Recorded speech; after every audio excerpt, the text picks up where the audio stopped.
이항영의 월가이드 시간입니다. 이항영 위원 나오셨습니다. 안녕하십니까? 네, 안녕하세요. 4월 2일 관세가 나올 때까지 변동성을 예상했지만 오늘 엔비디아, 테슬라 등 낙폭이 매우 컸습니다. 거기다 뉴스 속보, 트럼프 대통령 외국산 자동차에 25% 관세 공식 발표됐습니다. 지금 브리핑이 계속 이뤄지고 있는데요. 네, 워낙 당초 그 미국 시간은 오후 4시 할 것이라고 알려지기도 했었는데 좀 늦어서 해서요. 지금 현재 막 진행하고 있고요. 트럼프 대통령 집무실에 앉아서 지금 라이브로 좀 진행 중입니다. 예상했던 것과 뭐 비슷하다고 생각할 수도 있겠는데요. 일단은 미국에서 만들어지지 않은 자동차, 모든 미국에서 만들어지지 않은 자동차들은 25%의 관세를 매기겠다라고 일단 발표를 했습니다.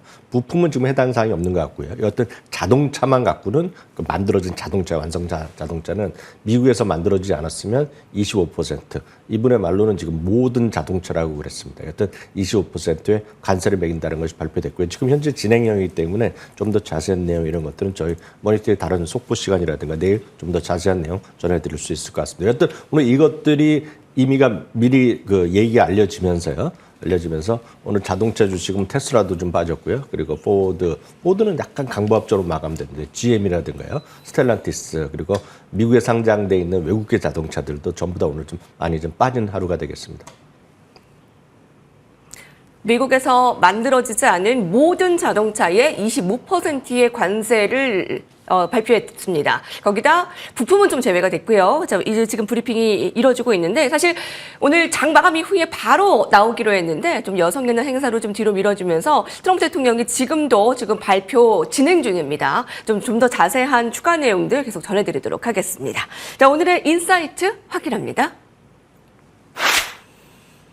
소비심리 악화 주목해야 할 주식은 트럼프 관세 영향에 결국에 소비심리 악화 지표 확인됐는데요. 그와 관련한 탈출구 오늘 말씀해 주신다고요. 네, 말씀드렸다시피 미국의 그 지금 모든 상황에 대해서 가장 출발점이 나왔던 것은 바로 관세 전쟁이라고 보셔야 되겠습니다. 사실 어저께만 하더라도요, 자동차랑 이런 거 제약 일부는 좀 빠질 수 있다는 얘기가 나왔었잖아요. 그래서 주가 올라가야 됐는데, 그렇기 때문에 트럼프 대통령의 모든 정책은 4월이 또 가면 또 어떻게 바뀔지 모르기 때문에 이런 변동성은 계속 될 수밖에 없다는 걸 보셔야 되겠습니다. 여러분도 한번 생각해 보십시오. 이렇게 모든 상황이 불확실성하면 개인들도 마찬가지예요. 그리고 법인이면 법인, 사업을 하는 사람들도 사업에 대한 어떤 목표, 그 장기적 계획을 세우기가 쉽지 않습니다. 그러다 보니 모든 것이 위축되는 거죠. 그래서 모든 것이 위축되는 것이 개인의 입장에서 그리고 기관의 그 사업자 입장에서 각각의 다른 쪽으로 나옵니다. 개인 투자가나 개인의 입장에서 보면 소비자 신뢰지수나 소비자 심리지수, 어제도 마침 보여드린 게 있겠고요. 그리고 투자자, 사업하는 사람 입장에서 보면 ISM 그런 지표들로 확인될 수 있는데요. 이건 어저께 보여드렸던 거 다시 한번 보여드리지만 미국의 컨퍼런스 보이드에서 한 소비자 신뢰 지수가 4년 만에 최저, 그리고 소비자 기대 지수는 11년 만에 최저가 나올 정도로 뭔가 사람들이 불안한 상황이라고 보셔야 되겠습니다. 그런 것들을 지금 시티그룹에서 얘기를 한 걸로 보면 미국의 가구의 순자산의 증가세가 2024년 4분기에 크게 둔화됐다는 겁니다.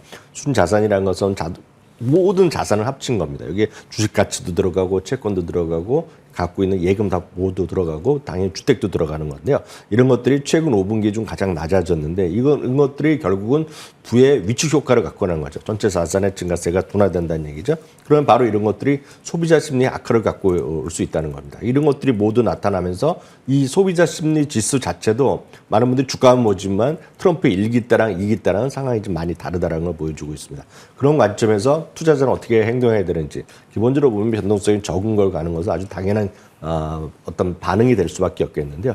구체적으로 TD 코인은요, 이런 어려운 상황에서도 버틸 수 있는 소매 업종을 여전히 관심을 가져야 된다는 얘기를 하고 있습니다. 그러니까 어떤 얘기냐면 아무리 어렵더라도 먹고 사는 필수 서비스나 이런 것들은 우리가 아낄 수가 없지 않습니까?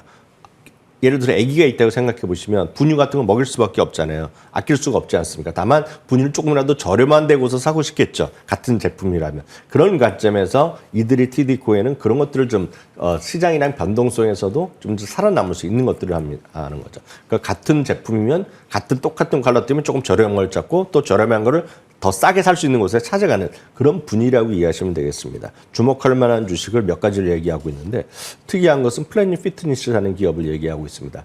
저렴이로 우리가 사용할 수 있는 대표적인 미국의 쉽게 해서 우리를 보면 헬스클럽이라고 보면 되겠는데요. 네. 이 주식을 얘기를 하고 있겠고요.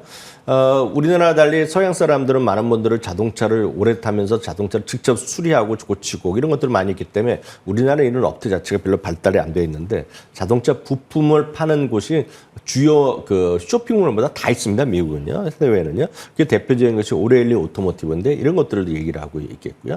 또 하나 가구 회사인데 이건 약간 상대적으로 좀 비싼 가구 위주로 파는 건데 여전히 이런 것들을 보는 것은 소비층이 좀 두터운, 소비가 좀 여유로운 사람들이 여전히 살아있다는 얘기를 하고 있습니다. 그러면서 RH를 얘기하고 있습니다. 한편 UBS는요, 소비 위축 시기에는 오히려 바깥에 여러 가지 사람들이 어울리는 것보다 혼자 할 수 있는 것들을 많이 찾는다는 얘기를 합니다. 그리고 각각 진짜 또렷한 브랜드 가치를 있는 기업들을 얘기하고 있는데 의외로 브랜드 신발업체 세 곳을 얘기하고 있습니다. 요즘 우리나라에서 많이 얘기하고 있는 온이죠. 온홀딩스라는 얘기를 하고 있겠고요. 다음은 데커스입니다. 호카로 유명하죠. 그리고 스케쳐스. 요즘 우리나라 상당히 핫한 브랜드가 되고 있는데 스케쳐스. 이런 것들을 좀 봐야 된다는 얘기를 하고 있습니다. 또 한편으로는 어떤 경우에도 소비를 하는데 늘 말씀드리지만 현금을 갖고 소비하는 분들은 별로 없단 말이죠. 대부분 카드, 간편 결제나 마찬가지가 되겠는데 그런 관점에서 비자나 마스터카드가 여전히 유효한 투자가 될 수 있다는 관점에서 소개해드렸습니다. 네, 트럼프 4월 2일부터 모든 수입차에 대해서 25% 관세 부과에 대해서 지금 채팅창도 아주 뜨겁습니다. 국내의 자동차주는 이제 어떻게 되는 건가요? 그렇지 않아도 좀 긴장 전조 있었는데 오늘 아마 전략들 좀 지혜롭게 세우셔야 될 것 같습니다.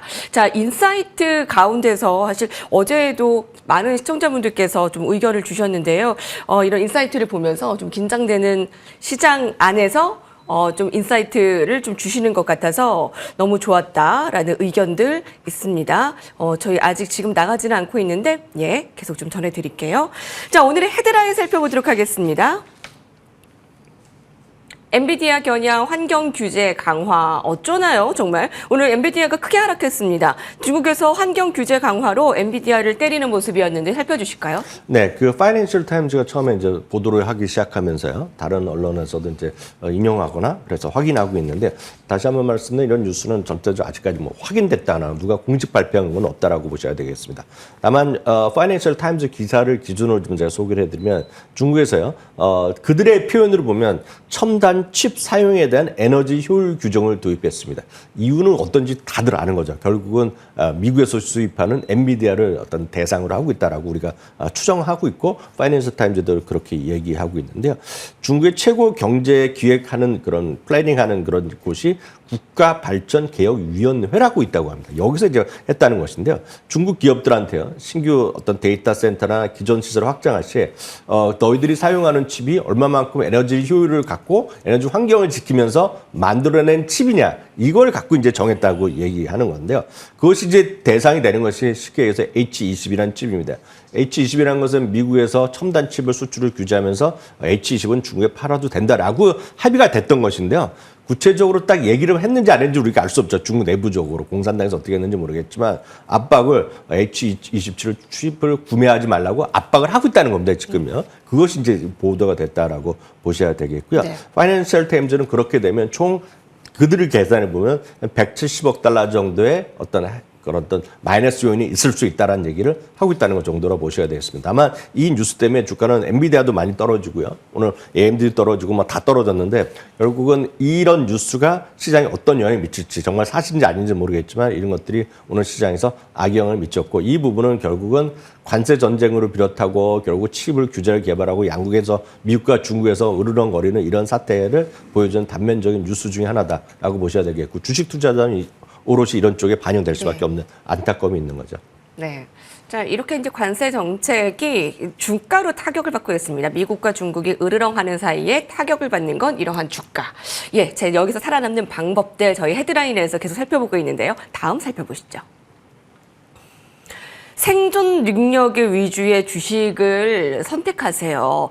경제 불확실성 고조 시기에는 가치 지향적, 그러니까 구체적으로 생존 능력 위주의 주식을 선택해야 된다고요. 그게 좀 구체적으로 설명이 되어 있네요. 네, 맞습니다. 앞선 얘기랑 똑같은 비슷한 흐름이 되겠는데요. 경제가 불확실성, 변동성이 있고 뭐 먹고 살기 어려워지고 어떤 그 물가가 올라가고 뭔가 좀 아껴 써야 된다는 생각을 하는 거죠. 어제 소비자 신뢰 지수의 중에서의 또 하나 평가 항목 중에 하나는 특히 기대 지수에 들어가면 향후 한 1, 2년 사이에 내가 내 잡이, 내 일자리가 없어질 수 있는지 이런 얘기까지 물어보는 거거든요. 그러니까 뭔가 좀 아껴 쓰고 이런 분위기가 생기겠죠. 물가는 올라간다고 하니까. 그러니까 그런 관점에서는 어떤 거를 주목해야 되냐라고 번타에서 얘기한 것은 가치 지향적이라는 얘기를 하고 있습니다. 그리고 변동성 시기에는 생존 능력이 있는 것들에 대한 주식 선택이 집중할 필요가 있다는 얘기하고 있겠고요. 그런 관점에서 어떤 그런 소매 업종 중에서도 기본적으로 멤버십을 갖고 있는 거. 예를 들어서 회원제 구독료 이런 걸 갖고 있는 거죠. 우리를 보면 많은 분들이 쿠팡 회원제를 쓰고 계시는 게 많이 있잖아요.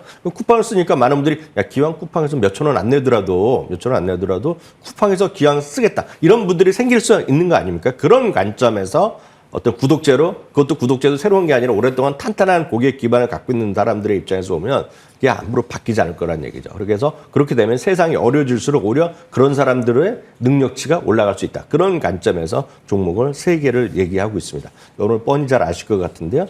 번타에서 얘기한 거가 첫 번째가 코스트코입니다. 목표 주가를 $1,177로 제시하고 있습니다. 오늘 가격은 $930 정도 됩니다. 우리나라에서는 예전에 들어왔다가 벌써 한 10몇 년 전에, 거의 20년 전에 잠깐 들어왔다가 나가는 거죠. 월마트도 이제 월마트 플러스라고 해갖고 구독제로 가면서 회원제 그런 서비스를 많이 하고 있다는 거 아실 텐데요. 월마트는 오늘 현재 $85 수준인데요. 월마트는 $113를 제시하고 있겠고요. 다음은 이제 아마존입니다. 아마존은 $201 오늘 기록하고 있는데요. 아마존의 번스타인에 대한 목표 주가는 $265라는 거. 이 세 개 모두 결국 아시다시피 멤버십을 많이 하고 있고 특히 네. 월마트는 이제 멤버십을 많이 확장하고 있죠. 그런 것들의 관점이다라고 이해하시면 되겠습니다. 네. 경기가 안 좋아지면 먼저 이것부터 좀 끊지 않나요? 그렇진 않나요? 끊는데 그런 걸 계산하시면 네. 되겠죠. 내가 집 앞에 가장 비싼 곳은 어디겠어요? 똑같은 물건을 사면 편안하게 편의점 물건을 까고 가장 비쌀 거 아닙니까? 우리 상지적으로 봤을 때 보면. 그러면 어디선가 편의점에서 그냥 간단하게 사는 게 아니라 뭔가 밤에 주문하더라도 쿠팡에서나 어디서 사면 훨씬 싼 값에 오는 거는 저도 알고 여러분들도 아시지 않습니까? 그런 관점에서 한 달에 얼마 내는 돈, 1년에 얼마 내는 돈 대비 내가 절약할 수 있는 값어치. 그걸 계산해서 판단은 누가 하겠습니까? 각자 소비자들이 스스로 하는데 여러분들 본인의 스스로 생각하시면 되겠습니다. 가치 지향적. 여러분, 우리가 지금 경기 불안감에 맞서고 있습니다. 이 종목은 어떠실까요? 간단히 보시죠. 경기 불안에 맞서는 넷플릭스를 오늘 소개가 됩니다. 자, 목표가 재확인, 긍정적인 표네요. 네, 오늘 일관적으로 똑같은 흐름을 말씀드리고 있는데요. 요즘 보시면 주위에서 특히 젊은 분들, 혼자 사시는 분들을 보면 TV 없는 분도 상당히 많고 있고요. TV가 있음에도 불구하고 집에 TV가 있지만 나는 지금 뭐 KBS나 이런 거 갖고 시청률 내기 아깝다 하면서 이런 거 안 보는 분들이 많이 있단 말이죠. 그리고 예를 들어서 인터넷만 하고 인터넷을 하더라도 케이블 TV나 스카이 이런 거 안 쓰시는 분은 꽤 많이 있고 여러분들 예를 들어서 아파트 사시는 분들은 관리사무소 가갖고 나 KBS 안 보겠다고 사인 한 장만 하면 KBS 구독료 안 되는 거 아실 것 같습니다. 그런 관점에서 많은 분들이 안 보지만 대신 보는 것들이 바로 넷플릭스를 보는 거가 우리나라의 현실이고 해외도 다 마찬가지 흐름이라는 것이 되겠습니다. 그래서 JP모건이 경제 상황에 다 끊고 다 없더라도 넷플릭스는 볼 거란 얘기하는 거죠. 거기다 넷플릭스가 작년부터 해서 계속해서 라이브 어떤 쇼를 많이 하는 거죠. 그래서 권투도 하고 레슬링도 격투기도 하고 작년 연말에 크리스마스 때는 미식축구도 보여주고 이런 것들이 계속 활발해지면서 라이브 쪽도 가고 기존 어떤 영상 이런 걸 가면서 넷플릭스에 대한 가치가 여전히 높다. 그런 얘기를 간단히 하고 있다고 보셔야 되겠고 그런 관점에서 목표 주가가 최근에도 계속 올라가고 있는 기업이다라고 이해하시면 되겠습니다. 이항영 위원님, 트럼프 대통령이 관세 유연하게 한다고 했을 때, 환호할 때 아마 또 다른 말 할 거라고 얘기를 하셨었죠. 그 변동성 주의하라고 했는데, 네, 오늘 쫄보님 의견 감사합니다. 이항영 위원님 감사합니다. 네, 감사합니다.